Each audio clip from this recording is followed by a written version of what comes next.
दीपामावशीच्या दिवशी छान अशी दिव्यांची पूजा वगैरे केली होती. त्याचाच व्हिडिओ शूट केलेला होता. म्हणलं व्हिडिओ अपलोड करूया.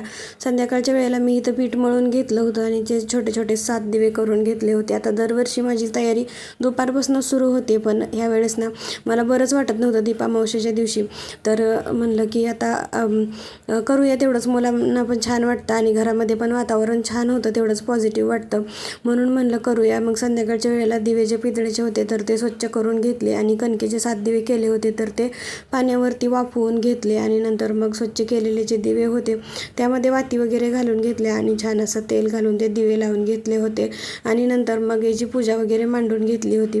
पूजेसाठी फुलं वगैरे काही मी आणलीच नव्हती, कारण मला काय खाली नव्हतं जावं वाटत, कारण मला बरं नव्हतं वाटत. माझी खूप मान वगैरे दुखत होती, डोकं दुखत होतं, कारण 2-3 दिवस मी खूप व्हिडिओ शूट पण केले, एडिटिंग पण केली रात्रीचं जागून वगैरे, कारण आता शौर्याची एक्झाम पण सुरू होणार आहे. आता एक्झाम सुरू होणार आहे तर तो 12 वाजता जातो. मला त्याला थोडंसं ते रिव्हिजन वगैरे घ्यावं लागणार आहे, म्हणून एक्स्ट्राचे 2-4 व्हिडिओ अपलोड पण करून ठेवले. आणि मग बाकी नंतर मग त्याची एक्झाम झाली की आम्हाला गावाला पण जावं लागणार आहे, त्यासाठी पण मला अजून 2-4 व्हिडिओ शूट करून अपलोड करून ठेवायचे आहेत, म्हणूनच माझं हे चाललेलं होतं. नंतर मग संध्याकाळच्या वेळेला इथं पूजा वगैरे केली मुलांसोबत आणि नंतर मग इथं शुभंकरोती वगैरे म्हणली होती. मुलांना पण छान वाटतं घरात पूजा वगैरे केली तर. अशी पूजा केली होती. पितळेचे जे दिवे आहेत त्यांना ह्या कणकेच्या दिव्याने ओवाळून घेतलं. नंतर मग इथं स्वराजला पण ओवाळलं आणि शौर्याला पण नंतर मग ओवाळून घेतलं. दोघांना पण छान वाटतं असं काहीतरी घरात केल्यावर.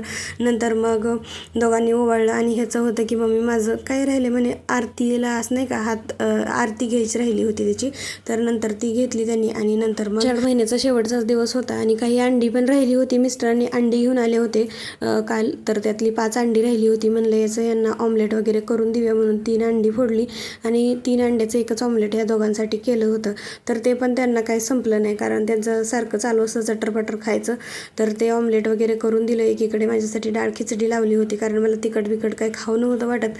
ह्या दोघांना ऑमलेट करून दिलं. एक चपाती बनवली होती, पीठ होतं त्याचं. तर नंतर मग जी खिचडी डाळ आणि तांदूळ शिजवून घेतलेले, तर त्या खिचडीला फोडणी द्यायची म्हणून थोडंसं तूप टाकलं कढईमध्ये, त्यामध्ये जिरे मोहरी टाकून हळद टाकली आणि छान असं थोडंसं तिखट टाकलं, हिंग टाकलं आणि छान अशी खिचडी बनवून घेतली. थोडंसं गरम पाणी घालून खूप छान झाली होती.